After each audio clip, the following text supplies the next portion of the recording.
سورۃ الکہف اتنی مبارک صورت ہے، اتنی مبارک صورت ہے، سچی بات یہ ہے کہ اگر سورۃ الکہف کے فوائد اور ثمرات پہ گفتگو کی جائے تو میں مبالغہ نہیں کرتا، اس کے فوائد اور ثمرات اور اس سے مستنبط مسائل پہ گفتگو کی جائے ساری رات بیت جائے اور یہ سورت ختم نہ ہو۔ لیکن میں 3 جھلکیاں آپ کے سامنے رکھ دیتا ہوں۔ رسول اللہ صلی اللہ علیہ وسلم نے فرمایا، من قرأ سورۃ الکہف فی یوم الجمعہ، جو شخص جمعہ کے دن سورۃ الکہف پڑھ لیتا ہے اسے کیا ملتا ہے؟ پہلا انعام، اضاء له ما بین الجمعتین، صبح جمعہ ہے، اللہ سب کو توفیق دے اس سورت کو پڑھنے کی۔ یہ سورۃ الکہف پڑھ لیتا ہے، اگلے جمعے تک اللہ ذوالجلال اس کی زندگی کے اندر روشنی پیدا کر دیتے، اس کی سوچ بھی روشن، اس کی نیت بھی روشنی اور اس کے ارادوں میں روشنی، اس کے تخیلات کی وادیوں میں روشنی، تصورات روشن، اور اللہ ذوالجلال نے اس کو جو توفیق دی اس کے اقوال بھی روشن، اس کے اعمال بھی روشن، اور یہ میری اور آپ کی ضرورت۔ آپ نے دوسری حدیث میں فرمایا، من قرأ سورۃ الکہف فی یوم الجمعہ، جو انسان سورۃ الکہف پڑھ لیتا ہے اللہ ذوالجلال اس کے گناہوں کو معاف فرما دیتے ہیں۔ 2 جمعے کے درمیان غفر له ما بین الجمعتین وفضل 3 ایام، سورۃ الکہف جمعے کا جو پڑھ لیتا ہے 10 دنوں کے گناہوں کو اللہ ذوالجلال معاف فرما دے۔ من قرأ 10 آیات من سورۃ الکہف، روایات بتاتی ہیں جو سورۃ الکہف پڑھ لے یا اس کی پہلی یا آخری 10 آیتوں کو یاد کر لیتا ہے، عصم من فتنۃ الدجال، اللہ تعالیٰ اسے دجال کے فتنے سے محفوظ فرما دے۔ اس کا مطلب یہ نکلا کہ اگر دجال کے فتنے سے محفوظ انسان ہو سکتا ہے تو چھوٹی چھوٹی دجالیوں سے تو اللہ ضرور محفوظ کریں گے۔ میری دعا بھی ہے اور آپ سے گزارش بھی ہے، آج سے یہاں بیٹھے بیٹھے عہد کریں، زندگی کا کوئی جمعہ ایسا نہیں گزرے گا جس جمعے میں ہم سورۃ الکہف نہیں پڑھیں گے۔ یہ تقرب الہی لینے کا پہلا طریقہ یہ ہے، جب تک اللہ کی معرفت کسی کو نہیں ہے اس کو تقرب نہیں مل سکتا۔ وہ یونیورسٹیاں اور کالج جو دانش گاہیں ہیں جہاں سے علم و معرفت انسان کو سیکھنا ہے، آج وہاں ایسی نسل تیار ہوتی ہے جو اللہ کا انکار کر بیٹھتی ہے۔ دہریے لوگ، ملحد لوگ پیدا ہو، کس قدر افسوس کی بات ہے کہ وہ پڑھنے والے اور پڑھانے والے بھی کہے کہ ہم اللہ کو نہیں مانتے۔ اللہ کی معرفت جب تک نہیں ہے اس نے پڑھنا کیا ہے؟ جسے اپنے خالق کی معرفت نہیں ہے، اپنے رازق کی معرفت نہیں ہے، جس کو اپنے بنانے والے کا ہی پتہ نہیں ہے، اس کے پاس علم کیا ہے، اس کے پاس دانش کیا ہے، اس کے پاس عقل کیا ہے، خیرت کیا ہے۔ اللہ تعالیٰ کی تقرب کو حاصل کرنے کا ایک دوسرا طریقہ بھی ہے، لا طریق اقرب الی اللہ من العبودیہ۔ جب تک آپ اپنی زندگی کے مقاصد پہ غور نہیں کرتے کہ مجھے اللہ نے بنایا کس لیے، میری قسمت میں 5 نمازیں ہی نہ ہو تو میں خوش قسمت کیسے ہو سکتا ہوں؟ 23 گھنٹے میری نجی زندگی میں گزرتے ہیں، 1 گھنٹہ میں اللہ کی عبادت کے لیے نہیں نکال سکتا، میں اپنی زندگی کے مقاصد سے واقف کیسے ہوں؟ اللہ کی عبودیت، اس کی عبادت کو توجہ کے ساتھ ادا کرنا، اس سے تقرب الہی نصیب ہوتا ہے۔ امام ابن تیمیہ رحمہ اللہ اس لیے کہا کرتے تھے، جس نے ہمیشہ ہمیشہ کی سعادت کا اپنے آپ کو حقدار بنانا ہے وہ عبادت کی دہلیز کو نہ چھوڑے، وہ عبادت پہ لگا رہے، اللہ اسے کبھی اپنی رحمت اس سے محروم نہیں کرے۔ ایک تیسرا طریقہ بھی ہے جس سے آپ کو تقرب الہی نصیب ہو سکتا ہے، وہ یہ ہے کہ آپ اللہ ذوالجلال کی کلام کو پڑھیں اور اس پہ غور کریں۔ اگر کسی نے اللہ کے قریب ہونا ہے، قرآن پڑھے اور سنے، لیکن 3 کام ساتھ کرے، غور بھی کرے، تدبر بھی کرے اور سمجھے بھی میں کیا پڑھ رہا ہوں۔ یہ قرآن فہمی اور قرآن کو سمجھ کے پڑھنا اور سمجھ کے سننا اور غور کرنا، یہ انسان کو اللہ کے قریب کر دیتا ہے۔ ایک چوتھا طریقہ بھی ہے جس سے آپ اللہ کے قریب ہو سکتے ہیں، جب تک آپ صحابہ کرام کے منہج کو اختیار نہیں کرتے آپ کو تقرب الہی نہیں مل سکتی۔ سب سے پہلے وہی کے مخاطب جن کا تزکیہ اللہ نے بھی کیا، اس کے رسول نے بھی کیا ہے، وہ اللہ سے راضی، اللہ ان سے راضی۔ کوئی اچھلتا ہے، کوئی مچلتا ہے تو یہ اس کی مرضی ہے۔ اللہ فرماتے میں اپنے بندوں سے راضی ہوں، کسی کا کیا مسئلہ ہے؟ اور قرآن نے اسی فیصلہ دیا ہے فَإِنْ آمَنُوا بِمِثْلِ مَا آمَنْتُمْ بِهِ فَقَدِ اهْتَدَوْا۔ جب تک صحابہ کے ایمان جیسا ایمان نہیں ہے، وہ ایمان اللہ کے ہاں کنسیڈر ہی نہیں۔ اگر منہ پھیر لوگے ان کے منہج سے اور ایسے لوگوں سے جن کے بارے میں اللہ کے رسول نے فرمایا خیر القرون قرنی ثم الذین یلونہم ثم الذین یلونہم، لوگوں یاد رکھنا کائنات میں سب سے نیک لوگ، بہترین لوگ وہ ہیں جو میرے دور میں ہیں، صحابہ ہیں، پھر ان کے بعد جو تابعین ہوں گے، پھر ان کے بعد جو تبع تابعین۔ ایک پانچواں طریقہ بھی ہے جس سے آپ تقرب الہی حاصل کر سکتے ہیں۔ رسول اللہ صلی اللہ علیہ وآلہ وسلم نے فرمایا، حدیث قدسی ہے، صحیح بخاری کی روایت ہے، جو میرے کسی ولی کی مخالفت کرتا ہے جنگ کے لیے تیار ہو جائے۔ اور اللہ کے ولی ہیں کون؟ ان اولیاء اللہ لا خوف علیہم ولا هم يحزنون الذین آمنوا وكانوا يتقون۔ سچے مومن اور تقوی والے لوگوں کو اللہ نے ولی کہا ہے، اور قربانیاں ان کی ہی قبول ہوتی۔ جس نے ولی کی مخالفت کی میرے ساتھ جنگ کے لیے تیار ہو جائے۔ اور سیدنا انس کی روایت کی روشنی میں میں بھی کہنے لگا ہوں، آپ بھی دل میں کہیے گا، وہ کہتے ہیں اللہ کی قسم اسلام کے بعد مجھے اتنی خوشی نہیں ملی جتنی حدیث سن کے کہ قیامت کے دن جس سے محبت ہو اس کا ساتھ نصیب ہوگا۔ فإني أحب النبي وأبا بكر وعمر وإن لم أعمل بأعمالهم، میں اللہ کے رسول سے محبت کرتا ہوں، سیدنا ابو بکر سے محبت کرتا ہوں، سیدنا عمر سے محبت کرتا ہوں رضی اللہ عنہما، وإن لم أعمل بأعمالهم، اگرچہ میرے ایسے اعمال نہیں لیکن اس محبت کی وجہ سے میرا رب ان کا ساتھ نصیب فرمائے گا۔ تقرب الہی جس کے 5 پہلو آپ نے سنے، ایک چھٹا پہلو بھی ہے، انسان نے اگر اللہ کا تقرب لینا ہے ایک بہت عمدہ اور آسان کام یہ ہے کہ اللہ کا ذکر جو ہے وہ اپنی زندگی کا لازمہ بنائے۔ جو راحت اللہ نے اپنے ذکر میں رکھی ہے، جو اپنے محبوب کے اوپر درود بھیجنے کی عظمت بیان کی گئی ہے حدیث میں، کیا ہی کمال۔ چلتے پھرتے انسان کی زبان پہ اللہ کا ذکر ہو، بلند آواز نہیں بھی نکالتا تو دل میں ہی کہے سبحان اللہ، اللہ تو پاک ہے، الحمدللہ، اللہ اکبر، لا الہ الا اللہ، حسبی اللہ ونعم الوکیل، یا حی یا قیوم برحمتک استغیث، استغفر اللہ، اللہ اللہ ربی لا شریک لہ۔ ایک 7واں طریقہ بھی تقرب الہی کا ہے، کثرت سجود۔ رسول اللہ صلی اللہ علیہ وسلم نے فرمایا اقرب ما یکون العبد من ربہ وهو ساجد، سب سے قریب انسان اللہ کے اس وقت ہوتا ہے جب وہ سجدے کی حالت میں ہوتا ہے، اس لیے سجدے کثرت سے کیا کریں۔ اللہ کے رسول کو جب بھی کوئی خوشی آتی فوراً سجدہ ریز ہو جاتا، جب بھی کوئی غم فکر آتا فوراً نماز شروع کر دیتے۔ جن کو اللہ کی عبادت میں تلذذ آتا ہے ان کا جی نہیں چاہتا سجدوں سے سر اٹھانے کو۔ اللہ یہ شوق اور ذوق ہمیں بھی نصیب فرمائے۔ ایک 8واں طریقہ بھی ہے جس سے آپ تقرب الہی حاصل کر سکتے ہیں، تہجد پڑھنا۔ رسول اکرم صلی اللہ علیہ وسلم نے فرمایا، او اللہ کے بندے، جس طرح بندہ اللہ کے قریب ہوتا ہے، اللہ ذوالجلال بھی ہر رات جب 3/4 حصہ باقی رہ جاتا ہے بندے کے قریب ہو جاتے ہیں، آسمان دنیا پہ نزول فرماتے ہیں جیسے اس کا شان پڑھائے۔ اس لیے کم از کم زیادہ نہیں تو ابتدا 2 سے کر لو، پھر 4، پھر 6، پھر 8 پڑھ لینا۔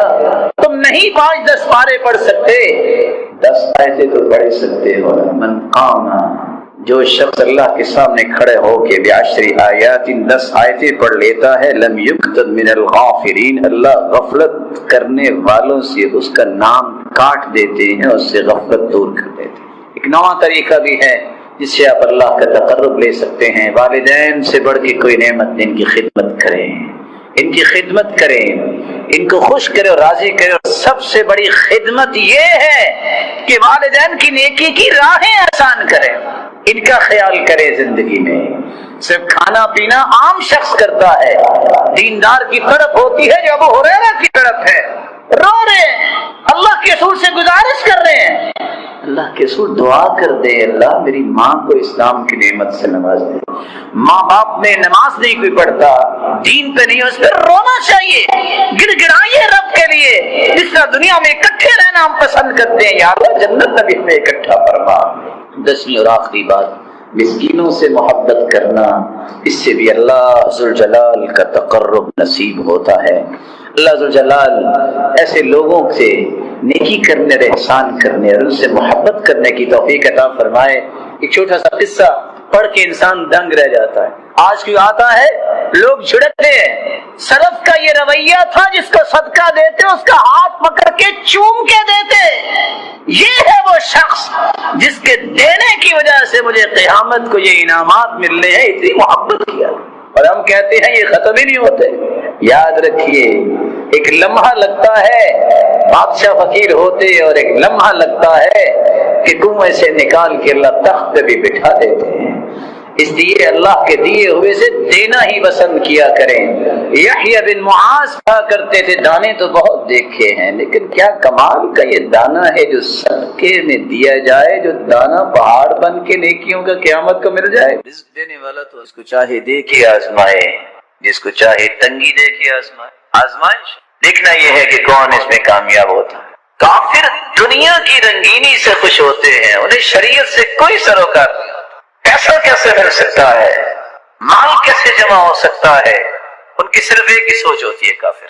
وَفَرِحُوا بِالْحَيَاةِ الدُّنْيَا، اللہ نے ساتھ ہی فیصلہ سنا دیا، وَمَا الْحَيَاةُ الدُّنْيَا فِي الْآخِرَةِ إِلَّا مَتَاعٌ، اور آخرت کے مقابلے میں پوری دنیا اتنی ہے جتنا ایک متاع ہوتا ہے۔ متاع کیا ہے؟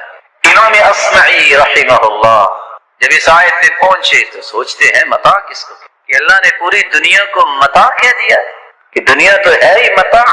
عربی کا امام ہے، دیہاتوں میں نکلا کہ اس کا معنی میں دیکھتا ہوں کہ لوگ کرتے کیا ہے۔ جب یہ آواز سنی تو حیران رہ گئے۔ ایک ماں بیٹی سے کہہ رہی تھی، یا بنتی ہات المتاع، ایسا پھٹا پرانا کپڑا جس کو استعمال کیا جاتا ہے کسی چیز کی صفائی کے لیے، عام زبان میں جس کو ٹاکیاں بول دیا جاتا ہے، پوری دنیا کی قیمت کو اللہ نے اس پھٹے پرانے کپڑے سے تعبیر کی۔ آخرت کے مقابلے میں اس کی کوئی حیثیت، بلکہ رسول اللہ صلی اللہ علیہ وسلم نے فرمایا تھا، اگر اللہ جلال کہ ہاں دنیا کی ایک مچھر کے پر جتنی بھی قیمت ہوتی تو اللہ کسی کافر کو پانی کا گھونٹ نہ پلاتا۔ کافر کو بھی دے رہا ہے اللہ، مسلمان کو بھی دے رہا ہے، بلکہ کافر دنیا میں انجوائے کرتے ہیں، وقتی انجوائے کرتے ہیں، مال ان کے پاس زیادہ ہوتا ہے۔ مومن کے لیے چونکہ آخرت میں ہے، اس لیے اسے دنیا میں کچھ صبر کرنا پڑتا۔ تو کافر کی خوشی مال و متاع کو جمع کرنے میں ہوتی ہے، ہدایت، شریعت، اللہ کی کتاب، اس کے رسول کی محبت، اور اسی طرح جنت کے نظارے، یہ ان کی خوشی نہیں ہوتی اور نہ ہی انہیں نصیب ہی ہو۔ کافر ایک دوسری چیز پر بھی خوش ہوتا ہے، فَلَمَّا جَاءَتْهُمْ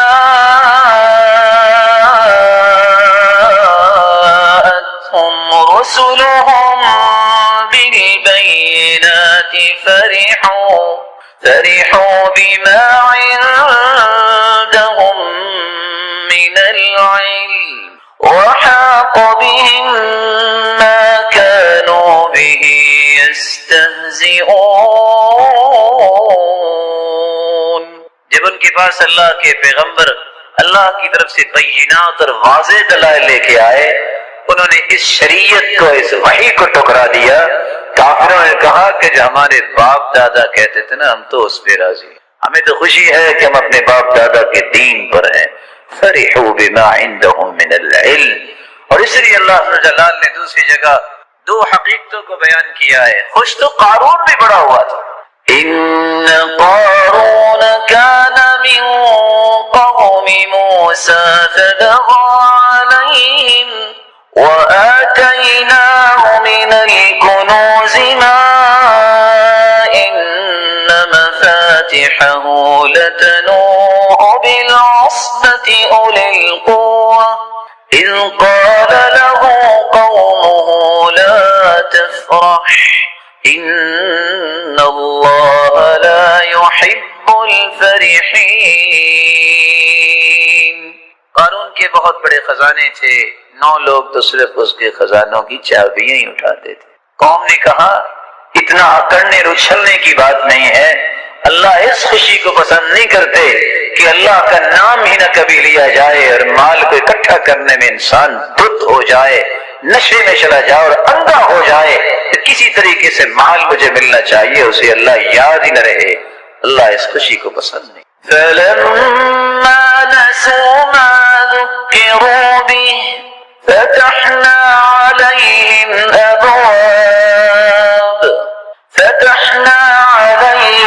أَبْوَابَ كُلِّ شَيْءٍ حَتَّى إِذَا فَرِحُوا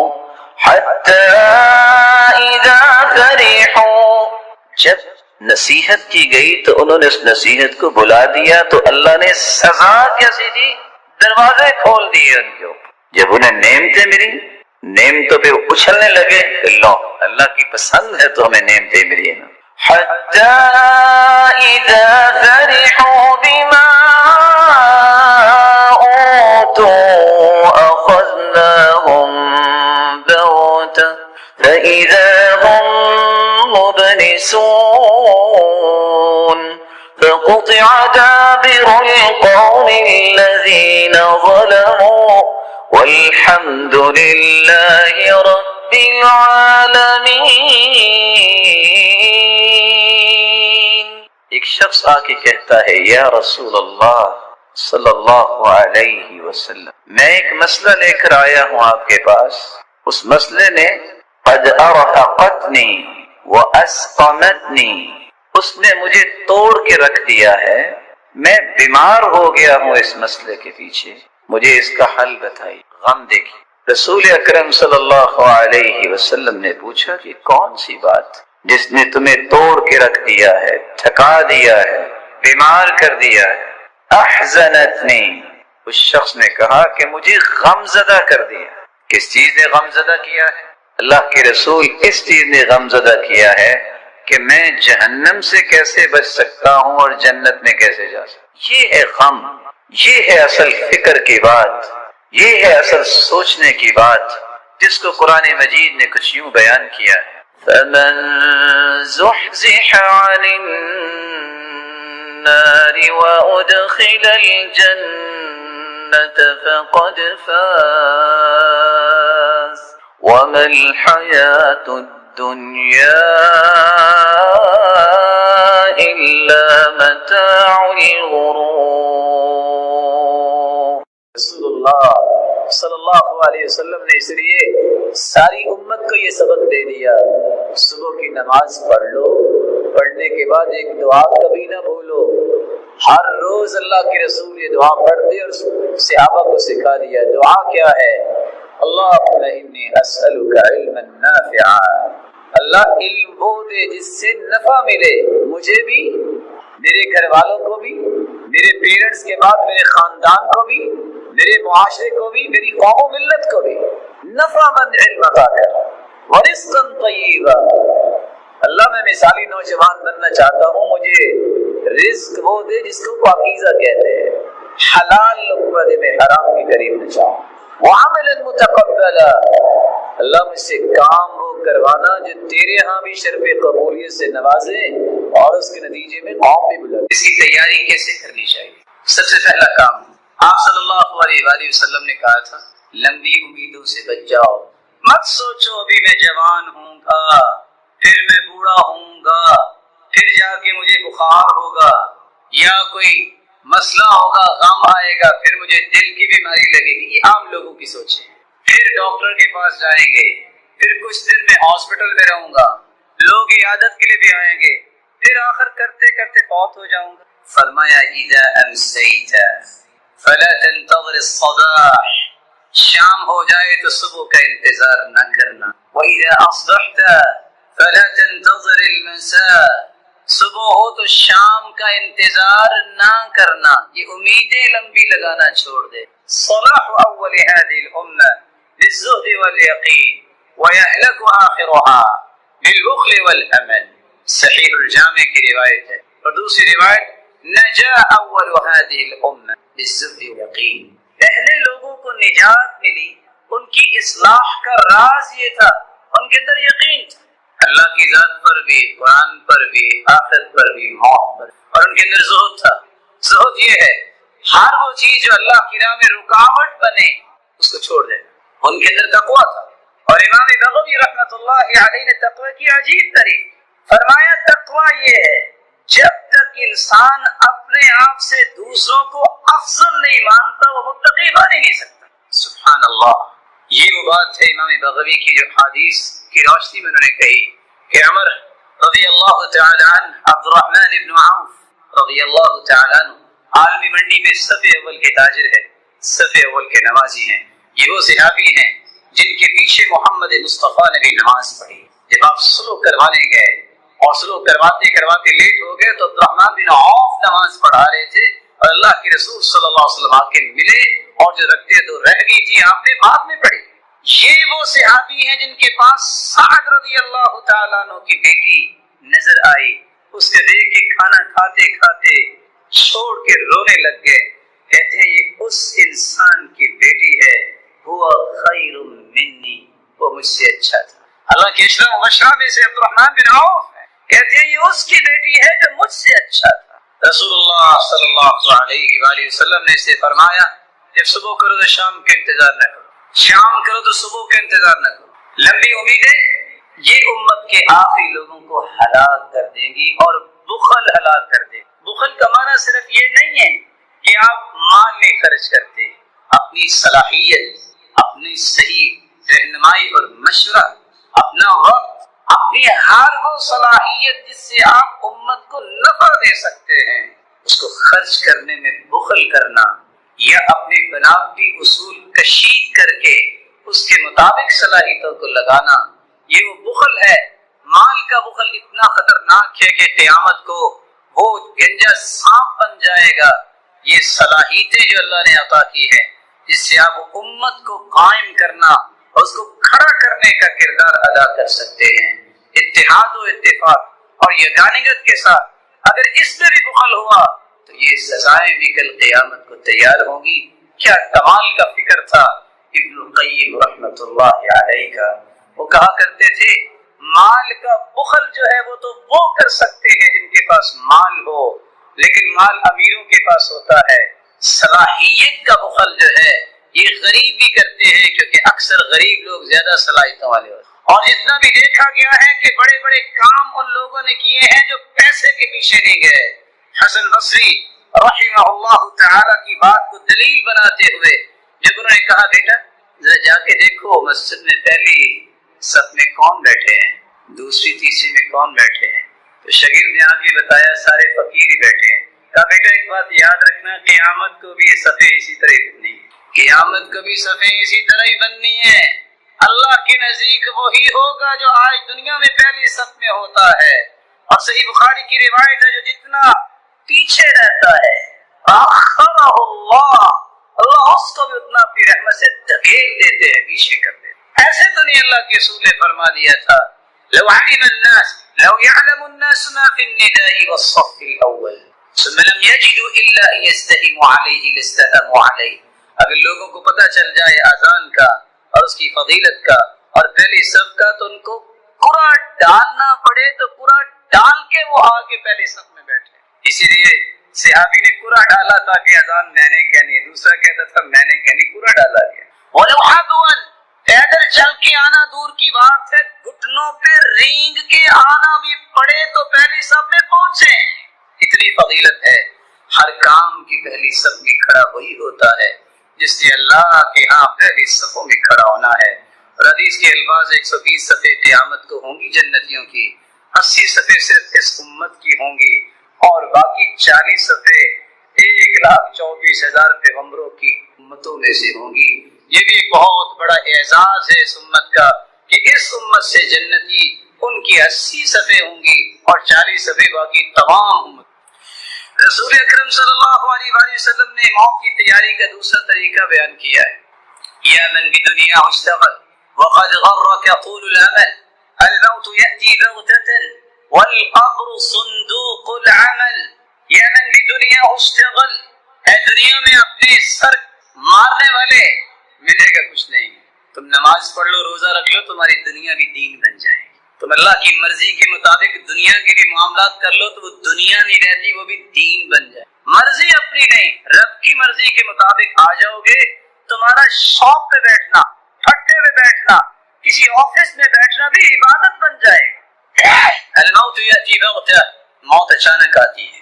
اے لمبی امیدوں میں گمراہ ہونے والے، وقد غرک طول الامل، لمبی امیدوں نے دھوکہ دے رکھا، یہ کروں گا، یہ کروں گا، یہ کروں گا، کرتے کرتے کرتے ہوتا وہ ہے جو اللہ نے فیصلہ کیا اور پتہ چلا وہ تو جی فوت ہو چکا ہے اور دفنایا بھی جا چکا ہے۔ مت لمبی امیدوں کے پیچھے لگو، بلکہ ہر وقت گناہوں سے توبہ کی جائے۔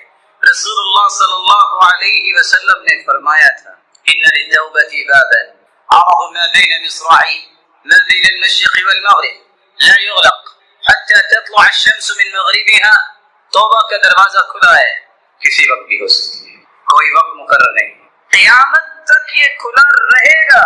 اور اتنا بڑا دروازہ جتنا مشرق و مغرب کا فاصلہ ہے، اتنا بڑا یہ توبہ کا دروازہ ہے، یہ اس دن بند ہوگا جس دن قیامت ہوگی۔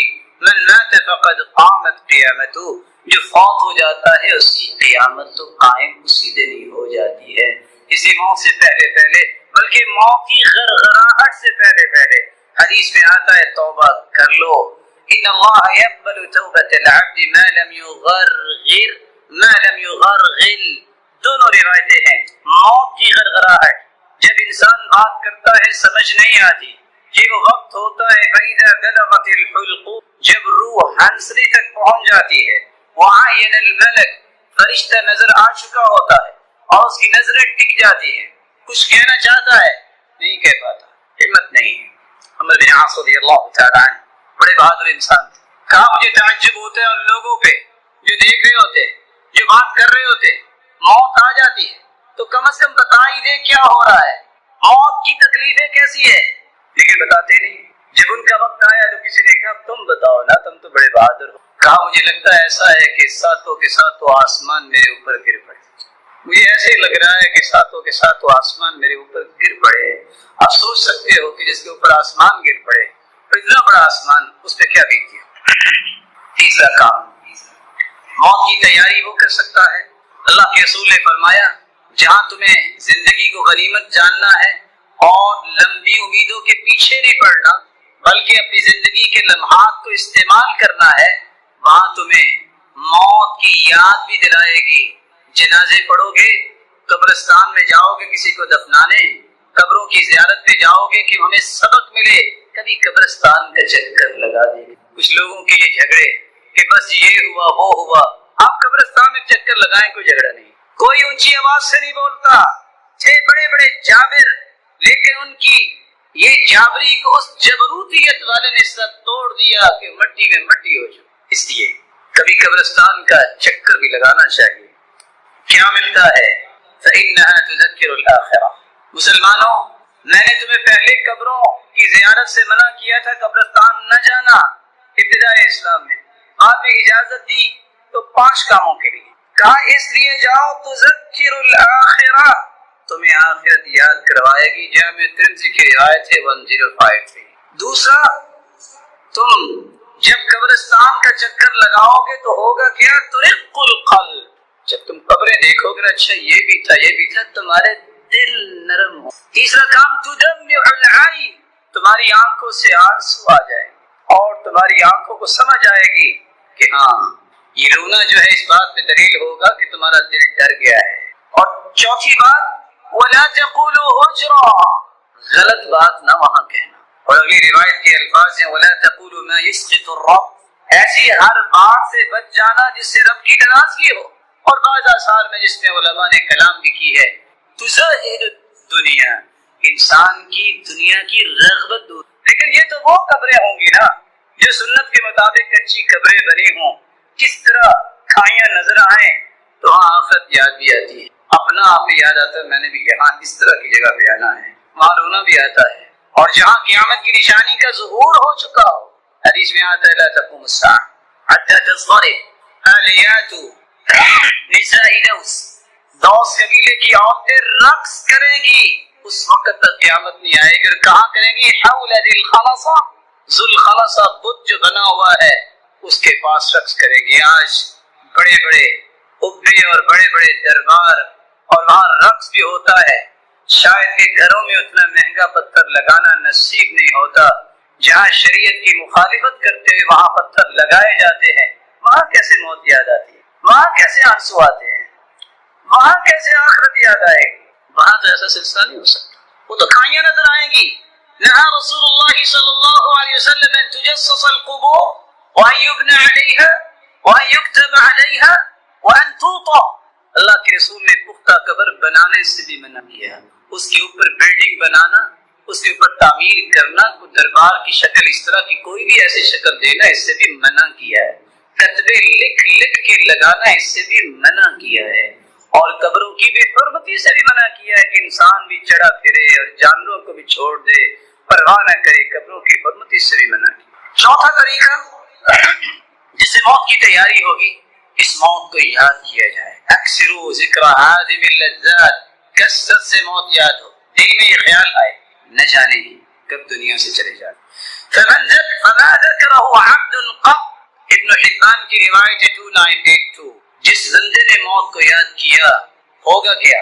ہم موت کو یاد کرتے ہیں بیمار ہوتے ہیں، حدیث کہتی ہے جو موت کو یاد کر لے وَهُوَ فِي ضِيقٍ إِلَّا وَسَّعَهُ عَلَيْهِ، اگر کسی کڑن یا تنگی میں ہے اللہ اس کے دل میں فراخی پیدا کر دیتے ہیں۔ موت کا خوف کیا، اس کو یہ فکر ہوتی ہے کہ میں پھر جلدی سے تیاری سے چلا جاؤں، اس کی تنگیاں ختم ہوتی ہیں، اور یہی وجہ ہے کہ سلف کہا کرتے تھے جو موت کے خوف سے بیمار ہوتا ہے یہ اس کے ایمان کی کمزوری کی علامت ہے، جو موت کے خوف سے تیاری میں لگ جاتا ہے اس کے ایمان کی بلندی کی نشانی، کیونکہ اللہ کے رسول نے فرما دیا وَهُوَ فِي ضِيقٍ إِلَّا وَسَّعَهُ عَلَيْهِ وَلَا ذَكَرَهُ وَهُوَ فِي سَاعَةٍ إِلَّا ضَيَّقَهُ عَلَيْهِ، اگر دنیا میں اس طرح مگن ہے پرواہ سے کوئی موت کا خوف آ کے اس کو ادھر سے توجہ ہٹا کے وہ دنیا کو تنگی کی طرف لے آتا ہے کہ نہیں جنت میں اس سے بڑی نعمتیں ہیں، مجھے اس کے بارے میں سوچنا چاہیے، دنیا تو گزر ہی جائے۔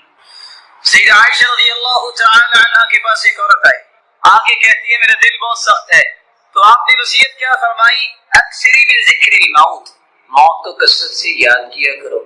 اس نے جا کے ایسا ہی کیا، واپس آ کے شکریہ ادا کرتی ہے جب سے میں موت کو یاد کرتی ہوں نا کہ یہ میں کر رہی ہوں، موت آگی تو کیا بنے گا، میرے دل کی حالت بدل گئی، شکریہ ادا کر رہی۔ عمار ابن یاسر رضی اللہ تعالی عنہ کہا کرتے تھے موت کو یاد وہ کرتا ہے اس کی نشانی یہ ہے کفا بالموت واعظا وکفا بالیقین غنا وکفا بالعبادۃ شغلا، موت یہ سب سے بڑا نصیحت کا پہلو ہے جو اسے اختیار کر لے، یقین یہ ہے کہ وہ مستغنی ہو جائے دنیا سے، ہوگا میرے رب کے حکم سے، دنیا کی کوئی طاقت میرا نہ بھلا کر سکتی ہے نہ نقصان کر سکتی ہے، میرے رب کا فیصلہ ہوگا۔ وکفا بالعبادۃ شغلا، اور سب سے بہترین عبادت، سب سے بہترین مشغولیت انسان کی یہ ہے کہ وہ اللہ کی عبادت۔ ابو درداء رضی اللہ تعالی عنہ نے یہ بات سمجھائی تھی من اکثر من ذکر الموت قل حسده وقل فرح، جو کثرت سے موت کو یاد کرتا ہے دو کام ہوتے ہیں، وہ حسد نہیں کر سکتا، وہ کسی سے حسد نہیں کرتا، اس کی دنیاوی خوشیاں کوئی معنی نہیں رکھتی، اخروی خوشیاں اس کے دل میں پیدا ہو جاتی ہیں۔ اور کعب الاحبار کہا کرتے تھے من ذکر الموت ہانت علیہ المصائب، جو موت کو کثرت سے یاد کرتا ہے دنیا کی ہر مصیبت ہلکی ہو جاتی، کہتا ہے کیا ہوا، موت بڑی مصیبت ہے، اس کی مجھے تیاری کرنی ہے، یہ چھوٹی چھوٹی چیزیں ہیں اس کی مجھے کوئی پرواہ نہیں ہے۔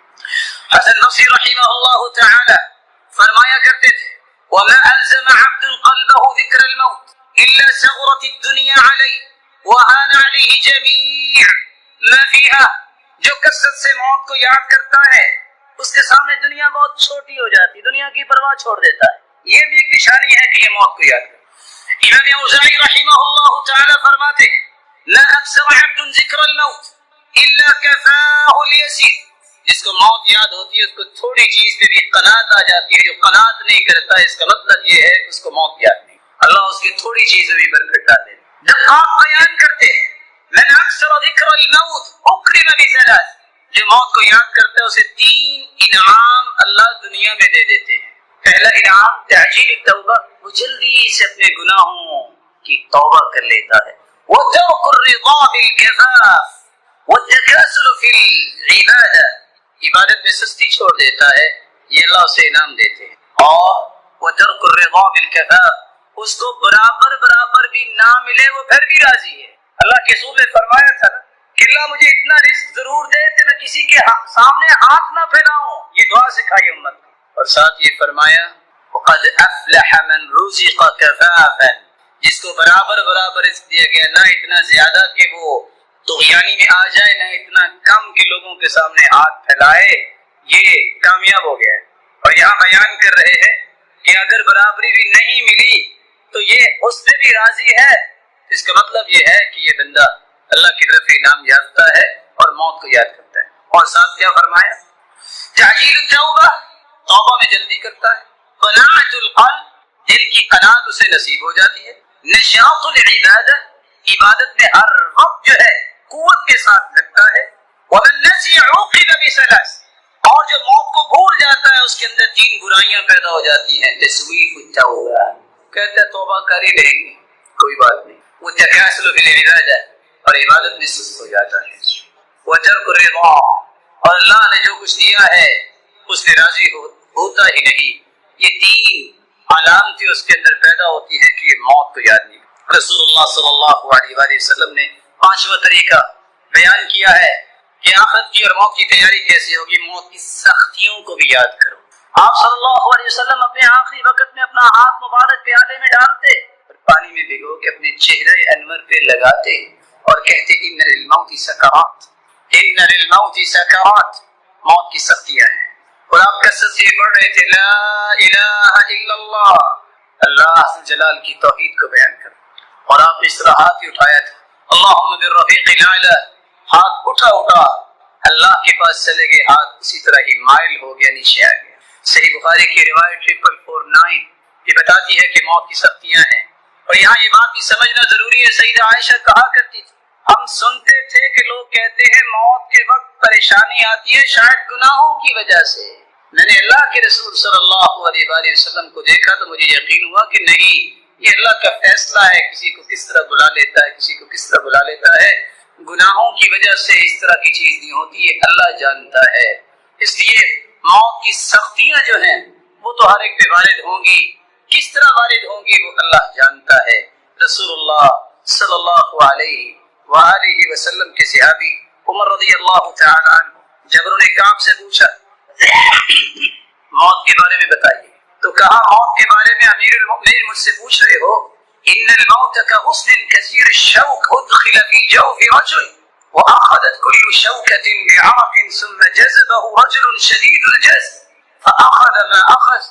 انسان کے جسم میں کانٹوں سے لبریز ایک ٹہنی رکھی جائے جس کے جسم کے ایک ایک حصے میں کانٹا چلا جائے، پھر اس کو زور سے کھینچا جائے اور ہر ایک جسم کے حصے سے کانٹے کے ساتھ گوشت آ جائے. یہ کیفیت موت کی ہے جو قابل احبار نے بیان کی. اور روایات تو یہ بتاتی ہیں کہ جب پوچھا گیا کسی سے موت کے حوالے سے، کہا ایسے ہی ہے کہ زندہ چڑیا کو آپ تپتے ایسی چیز پہ رکھ دو کہ نہ اسے موت آئے نہ وہ بھونا جا سکے. تو جو کیفیت ہوتی ہے یہی کیفیت موت کی ہے. لیکن اللہ جلال اپنے بندوں کو وہاں بھی سکون عطا کرتے ہیں.